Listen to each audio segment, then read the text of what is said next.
O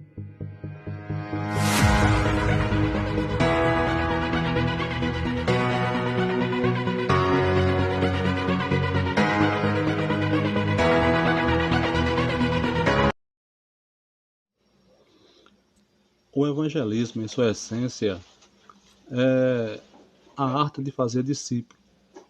A, mais, a mesma coisa, portanto, que discipulado.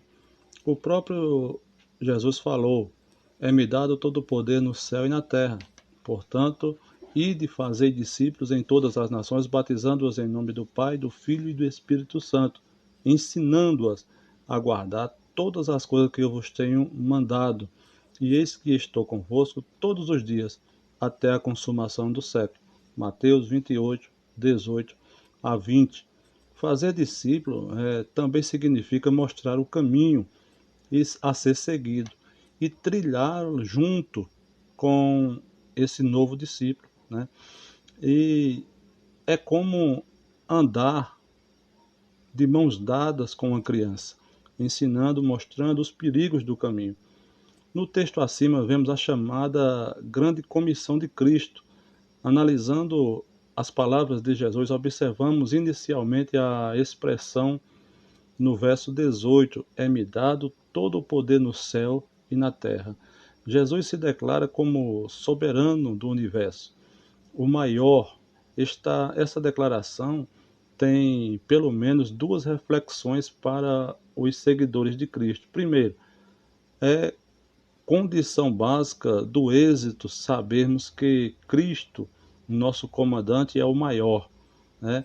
É esta certeza inabalável que nos dará as condições de enfrentarmos o inimigo e as circunstâncias adversas sem temer e sem vacilar. Segundo, qualquer ordem dada pela autoridade máxima do universo exige, né, atenção e respeito total. A ordem de Cristo me dá ide fazer discípulo, né? Essa ordem evidencia dois personagens. Primeiro, o discípulo e o discipulador. Jesus ordenou que fizéssemos discípulos. Uma tradução rigorosa dessa ordem seria mais ou menos a seguinte: ao irem, façam discípulos de todas as etnias, batizando-as em nome do Pai, do Filho e do Espírito Santo, ensinando-as a guardar todas as coisas que eu vos tenho ordenado. Mas o que significa para Jesus fazer discípulos? Dissecando o texto, observamos que fazer discípulo implica em ensinar, não meramente pregar. Mas ensinar o quê? Ensinar a guardar, isto é, obedecer todas as coisas que Jesus ordenou. Mas, obviamente, ninguém pode obedecer às coisas que ignora. Neste caso, teremos de ensinar as próprias coisas que Jesus mandou, todas elas, né? Inclusive os benefícios e as responsabilidades que vêm com esse novo nascimento, né? O que significa discipulado? O novo convertido ainda não é um discípulo, né? O discipulado é o aprimoramento da fé confessada publicamente. O discipulado é um ministério maravilhoso que tem o objetivo de transformar o recém-convertido em discípulos do nosso Senhor Jesus Cristo, em pessoas devidamente preparadas para testemunhar e dar frutos, né? É a continuação da obra do evangelismo, pois não basta apenas trazer as pessoas a Cristo, é preciso fazer um acompanhamento do seu processo de fortalecimento espiritual, conduzido-as à maturidade, tornando-as capazes de gerar outros crentes. Isso resulta na expansão do reino de Deus e da igreja. Desde os primórdios, a igreja se preocupava com esse ministério, né, fortalecendo os discípulos e encorajando-os a permanecerem na fé. Atos 14 e o versículo 22. Observe que nem todos têm essa chamada de discipular, né? É como Paulo disse, um planta e outro rega, mas o importante é Deus que dá o crescimento. Discípulo é aquele que aprende e deseja ser imitador ou seguidor de Cristo, né? Biblicamente falando, Paulo disse: sede meus imitadores, como eu sou de Cristo, né? O discipulador, discipulador é o cristão que se compromete a cuidar e ensinar a verdade que transforma, preparando pessoas para dar frutos, tornando-as multiplicadores de discípulos, né? Agora, existem alguns pré-requisitos para se tornar um discipulador. Um bom discipulador, ele deve ser um crente fiel, ser cheio do Espírito Santo, ter uma vida de oração, ser um bom conhecedor da Bíblia, ser confiável e dar um bom testemunho, né? Por que ele faz isso? Porque foi ensinado a fazer isso e agora ensina o que aprendeu. Ninguém ensina o que não tem ou o que não aprendeu, né? Praticando esse discipulado. O discipulado nasceu no coração de Deus e Jesus delegou isso a nós. Discipular não é uma questão de dom, mas de missão, né, ou de chamada. Todos nós temos essa missão. Jesus deixou essa missão para todos os seus discípulos, todo aquele que passou por uma real experiência de conversão, ele não tem dificuldade de entender que precisa discipular, ainda que não esteja discipulando, mas ele sente que precisa fazer isso. Jesus gastou todo o tempo fazendo discípulo. Ele pacientemente investiu, né, ensinando e admoestando os seus discípulos. O grande problema das nossas igrejas é que aprendemos a ganhar almas e fazemos isto muito bem. Porém, não conseguimos manter essas pessoas na igreja porque não realizamos um discipulado eficaz. Imagine o número de pessoas que aceitam a Cristo durante o ano em nossas igrejas. E quantas delas chegam ao batismo, e das que chegam a batizarem-se, quantas permanecem na igreja? É hora de repensarmos sobre a nossa missão de discipular, né? O verdadeiro discípulo é conhecido pelos seus frutos, né? Nisto é glorificado meu Pai, que deis muito fruto, e assim sereis meus discípulos. Isso é João capítulo 15 e o versículo de número 8. Tornando-se um discípulo. Um dos pré-requisitos básicos para tornar-se um discipulador eficaz é ser primeiro um discípulo de Cristo. Como ensinar aquilo que ainda não aprendi? Mas o que é ser um discípulo? Que entendia Jesus por discípulo. Em Lucas, capítulo 14, o versículo 25 a 27 e também o 33, encontramos Jesus apresentando 3 condições básicas para se tornar um discípulo seu: aborrecer a família e a si mesmo, levar a sua cruz e renunciar a tudo. Olha o que diz. Lucas 14, 25, 27 e 33. Ora, iam com eles grandes multidões, e voltando-se disse-lhe: se alguém vier a mim e não aborrecer a seu pai e mãe, a mulher e filhos, seus irmãos e irmãs, e ainda também a própria vida, não pode ser meu discípulo. Quem não levar a sua cruz e não me seguir, não pode ser meu discípulo. Assim, pois, todo aquele dentre vós que não renunciar a tudo quanto possui, não pode ser meu discípulo. Lucas 14, 25, 27 e 33. Aborrecer a família e a si mesmo. O texto é categórico. Se alguém vier a mim e não aborrecer seu pai e mãe e mulher e filhos e irmãos e irmãs, e ainda também a sua própria vida, não pode ser meu discípulo.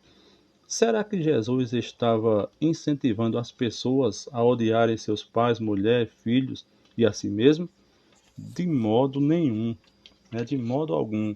A Bíblia de Estudo NVI faz a seguinte comentário: significa que a pessoa deve amar a Jesus ainda mais do que a sua família imediata, né? Jesus deve ser o único, né, e não o primeiro em nossas vidas. Veja como a versão bíblica da NVI traduz o texto: se alguém vem a mim e ama a seu pai, sua mãe, sua mulher, seus filhos, seus irmãos e irmãs, e até a sua própria vida mais do que a mim, não pode ser meu discípulo. Não há nesse texto o sentido de se desonrar a família, mas que devemos amar a Deus acima de todas as relações de sangue. Além do mais, não é este o primeiro mandamento: amarás ao teu Deus acima de todas as coisas? O que esse texto está querendo dizer é que se tivermos de escolher entre os nossos parentesco e a nossa própria vontade e seguir a Jesus, devemos seguir a Cristo. Para sermos um verdadeiro discípulo, Jesus exige que coloquemos nosso relacionamento com Ele acima de todos os demais relacionamentos na vida, quer seja com pai, com mãe, com mulher, com filhos e com o próprio eu. Jesus exige, né, ser o único, né, sem concorrência. Levar a cruz. Levar a cruz é o segundo pré-requisito para se tornar um discípulo de Cristo, versículo 27. Qualquer que não levar a sua cruz e não vier após mim, não pode ser meu discípulo. Levar a cruz significa morrer para si, para as próprias ideias, ambições, desejos e quereres. É um abrir mão do seu suposto direito de mandar na sua própria vida. E esta atitude tem que ser renovada cada dia, né? E quem sabe cada hora. Lucas deixa isso claro no capítulo 9, versículo 23, que diz: se alguém quer vir após mim, negue-se a si mesmo, tome cada dia a sua cruz e siga-me, né? O, o conteúdo semântico do verbo levar, em Lucas 14, 27, dá a ideia de uma ação contínua, já que em Lucas 29, ou Lucas 9, e o versículo 23, temos que tomar cada dia a nossa cruz. Parece ser uma morte diária, né? Então, devemos também, a terceira condição se encontra no versículo 33, que diz: assim, pois, qualquer de vós que não renunciar a tudo quanto tem, não pode ser meu discípulo. Jesus exige uma renúncia completa, uma entrega sem reservas, enfim, tudo quanto tem. Isto torna Jesus como Senhor absoluto de nossa vida. O apóstolo Paulo dizia: não mais vivo eu, mas Cristo vive em mim. Cristo exige compromisso total. Agora podemos afirmar, definição que o Senhor deu à ideia de discípulo. Para Jesus, discípulo é alguém que tem e mantém compromisso total com Ele. Eu vou repetir isso. Para Jesus, discípulo é aquele que tem e mantém um compromisso total com Ele, fazendo discípulos. Jesus mandou os seus discípulos fazerem discípulos das nações e empregou o verbo grego mateteu, né? O que ele disse? O que ele queria? Quando tivermos concluído a lição sobre o discipulado, os nossos alunos não devem aceitar o engano de que a ideia da graça fácil, né?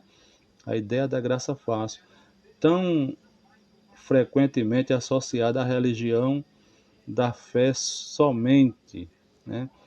E a aceitação superficial de Jesus no coração de uma pessoa tem algo a ver com o verdadeiro cristianismo.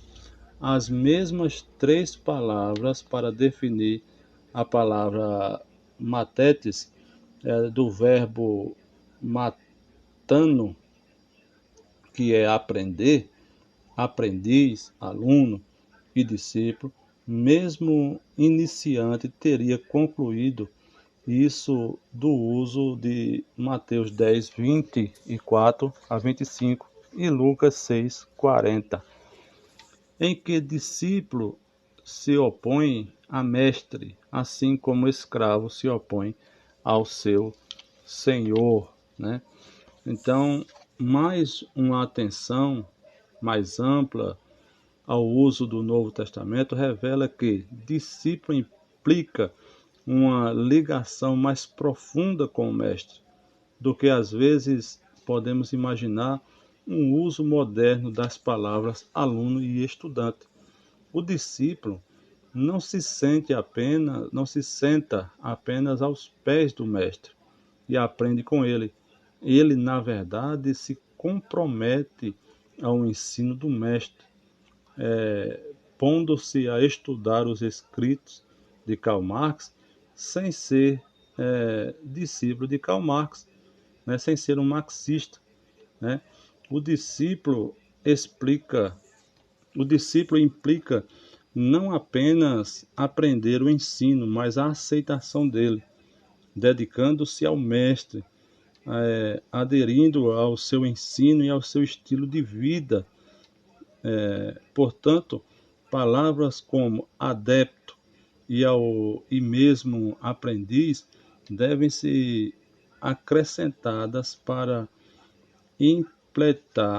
completar o significado de discípulo. Como fazer discípulo e tornar-se um discipulador, né? O objetivo do discipulado é que ele também torne um discipulador, né? Para tornar-se um discipulador, você precisa de alguns pré-requisitos. Vejamos alguns deles. O primeiro passo é cresça na graça e no conhecimento de Deus.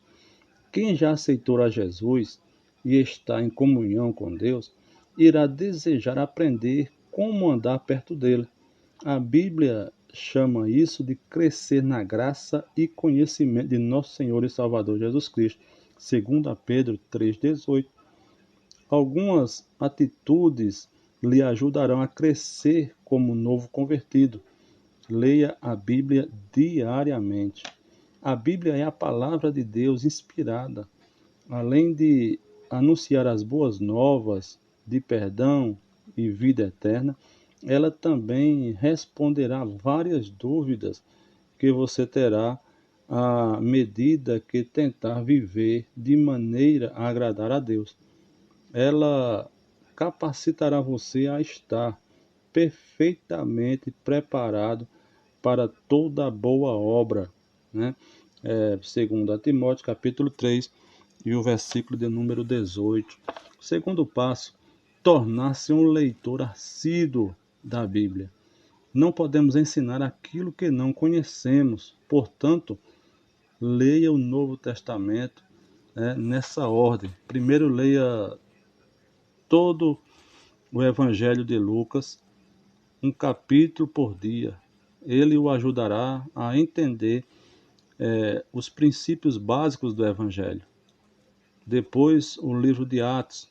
Você vai ler a incrível história de como os primeiros discípulos de Jesus Cristo espalharam as boas novas da sua morte e ressurreição. A seguir, leia algumas cartas dos apóstolos, dos apóstolos de Jesus, que escreveram para os seus primeiros discípulos, aqueles que eram novos na fé. Essas cartas vão do livro de Romanos até a terceira carta de João. Depois volte para os evangelhos e leia um destes, Mateus, Marcos ou João, né? Então, você percebe que você vai haver um amadurecimento mediante essa importante obra que é ler a palavra de Deus, né? Ore diariamente, né? Esse é o terceiro passo, orar todo dia. Fale sempre com Deus, conte seus problemas, né? a Ele.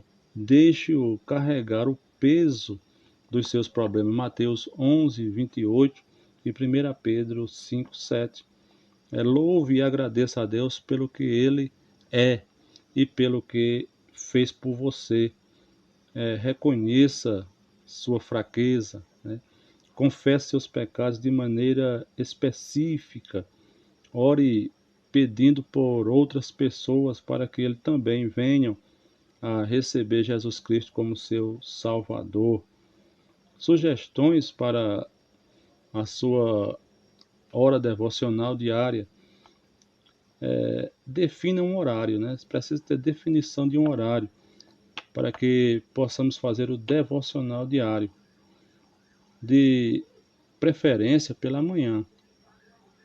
Quando você está descansado e a sua mente mais tranquila, faça isso.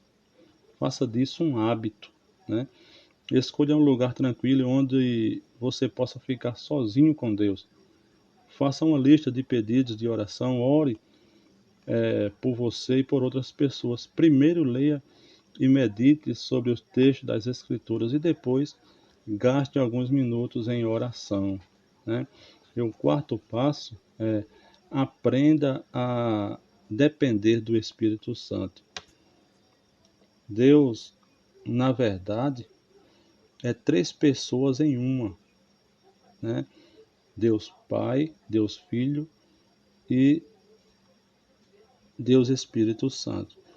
A Bíblia ensina que o Espírito Santo vive dentro daquele que realmente crê em Jesus Cristo e segue a Ele. João 14, 16 a 17. A Bíblia diz que o Espírito Santo, por habitar em você, é o seu consolador e ajuda-o a entender a verdade, né, revelada na palavra de Deus. Olha o que diz João 14, o versículo 26. O Consolador, o Espírito Santo que o Pai enviará em meu nome, vos ensinará todas as coisas e vos fará lembrar de tudo o que eu vos tenho dito, né? O Espírito Santo ensinará, guiará, fortalecerá quando você precisar, consolará, edificará e também exortará. Quinto passo: frequente uma igreja regularmente. Quando você recebeu a Jesus Cristo como seu Salvador pessoal, você iniciou um relacionamento não só com Jesus Cristo, mas também com outros crentes que que tomaram este passo de fé. Não importa qual era a sua opinião antes, mas ir à igreja hoje é uma experiência rica e recompensadora. Através do ensino e da pregação da palavra de Deus, a sua compreensão dela será cada vez maior, né? Você terá a oportunidade de fazer perguntas e discutir sobre as Escrituras